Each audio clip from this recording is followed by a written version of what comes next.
मला अत्यंत आनंदाचा क्षण आहे की या वसमत शहरासाठी मागच्या 2024ला आपण याची प्रशासकीय मान्यता घेतली आणि त्याची वर्क ऑर्डर करायला जवळपास आपण 2025 झालं। मागच्या टर्ममध्ये याच्यामध्ये 2-2.5 वर्षापूर्वी आपण या पाणी पुरवठा योजनेचा प्रस्ताव टाकला आणि त्या प्रस्तावाच्या माध्यमातून सगळीकडे ह्या योजना देण्याचं काम चालू होतं, पण तिथंच काही लिमिटेशन्स आल्या। पण मला आत्ताही आठवण येते नामदार अजित पवार साहेबांनी त्यावेळेस पुढाकार घेतला आणि या वसमत शहराची तहान भागविण्याचं काम त्यांच्या माध्यमातून झालं। अजून आपण आपल्या याची पाणी पुरवठा योजनेचं TS झालेलं आहे, आपलं अंडरग्राऊंड ड्रेनेजचं 300 कोटी रुपयाची योजना आपण या वर्षभरामध्ये मंजूर करून आपल्या इथं अंडरग्राऊंड ड्रेनेज सुद्धा लवकरात लवकर करण्याचं काम करतोय।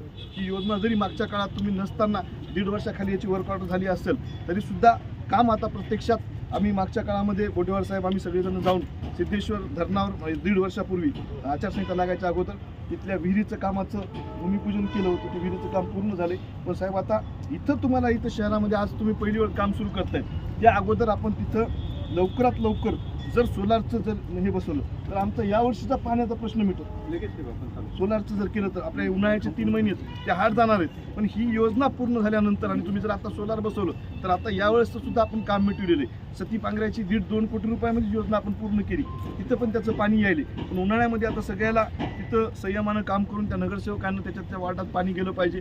नाही जर वार्डात पाणी गेलं तर आपल्याला काय काय करता येईल त्याच्या संदर्भात उपाययोजना सांगा। त्यासुद्धा आमचे शाहूसभाई येतं, त्यांचा पण अनुभव खूप मोठ्या प्रमाणात नगरपालिकेची सगळीच आमचे कदम साहेब आहेत, यांचा सगळ्यांचा अनुभव मोठा आहे। पण शहरामध्ये यावर्षी पाणी पिण्याच्या बाबतीत टंचाई न झाली पाहिजे यासाठी आपल्याला काम करावं लागेल। 10-12 दिवसावरलं जे पाणी आहे ही योजना पूर्ण झाल्यानंतर वर्षभरानंतर 1.5 वर्ष तुम्ही म्हणले, पण आमदार तुम्हाला तिथं सांगायचं की ही योजना पूर्ण करण्यासाठी तुम्ही जरा रात्रंदिवस प्रयत्न करा। तुम्ही मराठवाड्यातले सगळे कामं घेतले, दोहा कंधार हे ते जरा थोडे पाठीमागं ठेवून की आमची वसमतच्या बाबतीमध्ये जास्त पाठपुरावा करून या विभागातील कामं कशा पद्धतीनं पूर्ण होतील, पाईपलाईन डिस्ट्रीब्युशनचे कामं असतील, पाण्याच्या टाक्याचे कामं असतील, ते कामं लवकरात लवकर करून आमच्या शहरातील जवळपास 1 लाख लोकसंख्या आहे आणि लोकसंख्या 1 लाख असली तरीसुद्धा शहर हे खूप मोठ्या प्रमाणावर वाढायले।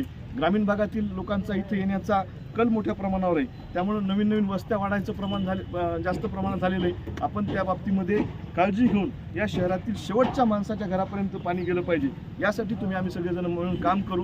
हे मेरा आदमी हे माझ्या जवळचं आहे, याला मेन पाईपलाईनवर आम्ही तिथं कनेक्शन देणार, हे सगळे कामं बंद करा। मी माझा तर फोन जाणारच नाही त्या बाबतीमध्ये, पण समजा दुसरंही कोणी नगरसेवकांच्या बाबतीत फोन करू नका।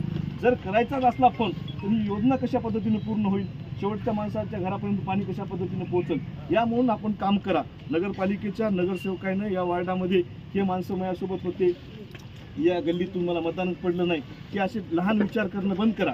हे विचार जर केले आपण तर पुढच्या वेळेस तुम्हाला ते लोकसुद्धा मतदान करतील, पण तुम्ही त्याच्या बाबतीमध्ये विकासाच्या बाबतीमध्ये विश्वास जिंकायचं काम त्या माध्यमातून करसाल।